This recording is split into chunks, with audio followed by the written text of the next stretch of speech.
पौड़ी गढ़वाल में जितेंद्र आत्महत्या प्रकरण एक बार फिर सुर्खियों में है। मामले के 5 आरोपियों को जमानत मिल गई है, जिस पर मृतक के परिजनों ने कड़ी नाराजगी जाहिर की है। परिजनों ने आरोप लगाया कि पुलिस और प्रशासन ने मामले में गंभीरता नहीं दिखाई। उनका कहना है कि जितेंद्र द्वारा आत्महत्या से पहले डाले गए वीडियो को हटाने में तो पुलिस ने तेजी दिखाई, लेकिन मोबाइल की फॉरेंसिक जांच के लिए भेजने में लापरवाही की। यही वजह है कि अदालत से आरोपियों को राहत मिल गई। परिजनों ने मुख्य आरोपी हिमांशु चमोली को रसूखदार और भाजपा नेता बताते हुए आरोप लगाया कि उसके प्रभाव के चलते अन्य आरोपी विकास शाह, गौरव काम्बोज, शुभम खंडूड़ी और अभिषेक गैरोला को भी आसानी से जमानत मिल गई। हिमांशु चमोली और जो 4 लोग और हैं कि उनकी बेल हो जाती है। और जब मेरी अपने वकील साहब से बात होती तो वो बोल रहे हैं कि भाई एक तो पुलिस की इतनी बड़ी लापरवाही है, उसमें लापरवाही बोलूं या जानबूझ के बोलूं कि उन लोगों ने मेरा जो भाई का फ़ोन था वो उन्होंने फॉरेंसिक जांच के लिए नहीं भेजा। वो फ़ोन अभी 3 दिन पहले ऑर्डर मिला है कोर्ट से ऑर्डर लिया है और तब वो फ़ोन फॉरेंसिक जाँच के लिए गया है। अगर शायद ये लोग उस चीज़ को पहले ही 1 महीने के अंदर, आज से आप देख रहे हो 40 दिन लगभग होने वाले हैं, अगर ये लोग चाहते तो उसकी रिपोर्ट अभी तक आ चुकी होती और वो कोर्ट में पेश होती तो शायद उसको बेल नहीं मिलती। बेल का तो कोई वो ही नहीं था उसे मिलने का। अभी तक तो हमारा खुद का दुख कम नहीं हुआ है और वो बंदा तो उसके घर में तो आज पार्टी होगी कि हाँ भाई वो छूट के आ गया है। मैं उन लोगों के लिए बोलना चाहती हूँ कि आप लोगों ने मुझे आज तक भी आप लोग सपोर्ट करते हुए आए हो और आप लोग आगे भी हमें सपोर्ट करो, क्योंकि अब सपोर्ट की बहुत ज़्यादा ज़रूरत है। सबसे पहले तो मेरा यही रहेगा कि वेल कैंसिल हो, और ये कैंसिल तभी हो सकती है जब आप लोग हमें सपोर्ट करोगे, क्योंकि अब ये वेल कैंसिल होगी तो सिर्फ और सिर्फ हाई कोर्ट से ही होगी, क्योंकि इसमें अभी अगर वो बाहर रहता है तो अब तो उसके खिलाफ तो प्रूफ ढूंढना बहुत मुश्किल बात हो जाएगी। वो तो बहुत पावरफुल इंसान है वो तो पहले तो मैं ये कहना चाहती हूँ कि ये हमारे लिए बहुत बड़ी दुर्भाग्य की बात है कि आज जो मेरे भाई के जो कातिल हैं उन सबको वो रिहा हो चुके हैं। उनको अब बेल मिल गई है तो ऑब्वियस सी बात है रिहा हो चुके हैं वो, क्योंकि देखिए हम सब ने बहुत ज़्यादा इसका प्रोटेस्ट किया कि आप हमारा साथ दीजिए। मुख्यमंत्री जी से हमने आह्वान किया था कि मुख्यमंत्री जी हमारा साथ दीजिए, हमें न्याय दिलाइए। और जहाँ तक रही पुलिस प्रशासन की बात, हमने अपने भाई का फ़ोन भी वहाँ दे चुके थे हम, ठीक है सर। लेकिन हुआ ये कि जो हमारे वकील ने कहा कि जो फॉरेंसिक रिपोर्ट होती है वहाँ मेरे भाई का फ़ोन अभी कुछ दिनों पहले गया है, जबकि मेरे भाई को गए हुए 1 महीना हो गया है। तो इसका मतलब तो ये है कि जो भी फ़ोन में जो भी डिटेल्स थी हिमांशु चमोली के खिलाफ, जो भी बातें थी वो तो सारी डिलीट हो चुकी होंगी, क्योंकि हमें तो पता नहीं है ना। हमें तो सिर्फ ये बताया गया था कि फ़ोन तो चला गया है भाई, फ़ोन तो वहाँ उस फ़ोन की चेकअप हो रहा है, मतलब जो कुछ भी है सारे सबूत थे फ़ोन में, लेकिन फ़ोन गया नहीं था वहाँ। अभी पता चल रहा है कि 2-3 दिन पहले ही गया है फ़ोन। उत्तराखंड में यूके SSSC पेपर लीक प्रकरण को लेकर युवाओं के आंदोलन के बीच बड़ा फैसला हुआ है। बीते 21 सितंबर को प्रश्न पत्र सोशल मीडिया में वायरल होने के बाद धामी सरकार ने मुख्य आरोपियों को जेल भेजते हुए SIT का गठन किया था और रिटायर्ड जज UC ध्यानी की देखरेख में जांच शुरू की थी।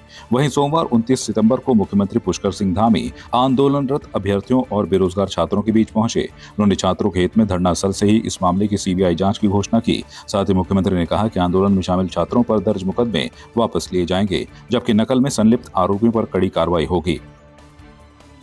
सबसे पहले मैं मुख्यमंत्री जी का धन्यवाद देना चाहूँगा कि उन्होंने ये बहुत अच्छा निर्णय लिया छात्रों के पक्ष में कि एग्ज़ाम इसके बारे में CBI जांच की जाए और जल्द से जल्द जांच की जाए और जांच का जो भी रिज़ल्ट आता है उसके हिसाब से री एग्ज़ाम हो, क्योंकि जो छात्र मेहनत कर रहे हैं उनके साथ अन्याय नहीं होना चाहिए। और मैं मुख्यमंत्री जी से यही कहना चाहूँगा कि जिन भी छात्रों जो भी लोग इसमें लिप्त थे ऐसे प्रकरण में, उनके खिलाफ सख्त से सख्त कार्रवाई हो और जो मेहनती छात्र हैं उनके साथ किसी तरह का अन्याय ना हो। तो इसके लिए मैं उनका बहुत बहुत धन्यवाद कहना चाहूँगा। छात्रों ने और जो हमारे कोचिंग सेंटर है उसके प्रबंधन ने एक ज्ञापन सौंपा है, जिसमें माननीय मुख्यमंत्री जी का धन्यवाद ज्ञापित किया गया है। जो माननीय मुख्यमंत्री जी द्वारा CBI जांच की संस्तुति की गई है नकल प्रकरण में, और इसके साथ साथ ही जो मुकदमे हटाने की जो बात कही गई है उसके संबंध में भी छात्रों ने धन्यवाद प्रेषित किया है। ज्ञापन हमने रिसीव कर लिया है और आज ही माननीय मुख्यमंत्री जी के कार्यालय को प्रेषित कर दिया जाए।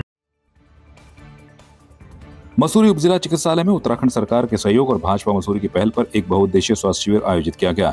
इस शिविर का उद्घाटन कैबिनेट मंत्री गणेश जोशी और पालिका अध्यक्ष मीरा सकलानी ने संयुक्त रूप से किया। शिविर में 500 से अधिक लोगों ने निःशुल्क स्वास्थ्य सेवाओं, दवाइयों, आयुष्मान कार्ड और विकलांग प्रमाण पत्र का लाभ उठाया। मंत्री गणेश जोशी ने डॉक्टरों को सम्मानित करते हुए कहा कि यह शिविर प्रधानमंत्री नरेंद्र मोदी के जन्मदिवस से गांधी जयंती तक चल रहे सेवा पखवाड़े का हिस्सा है।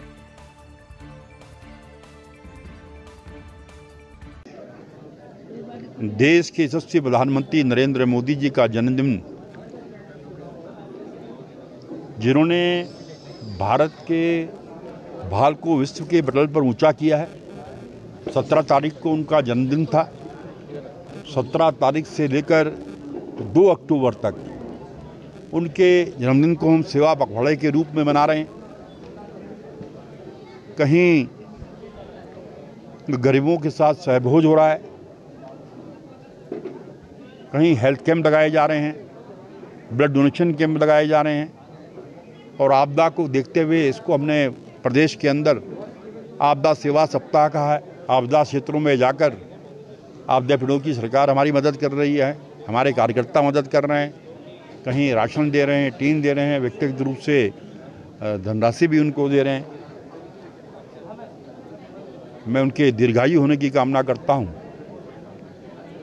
और आज जो शिविर यहाँ पर लगा है, मैंने सभी स्टॉलों का निरीक्षण किया।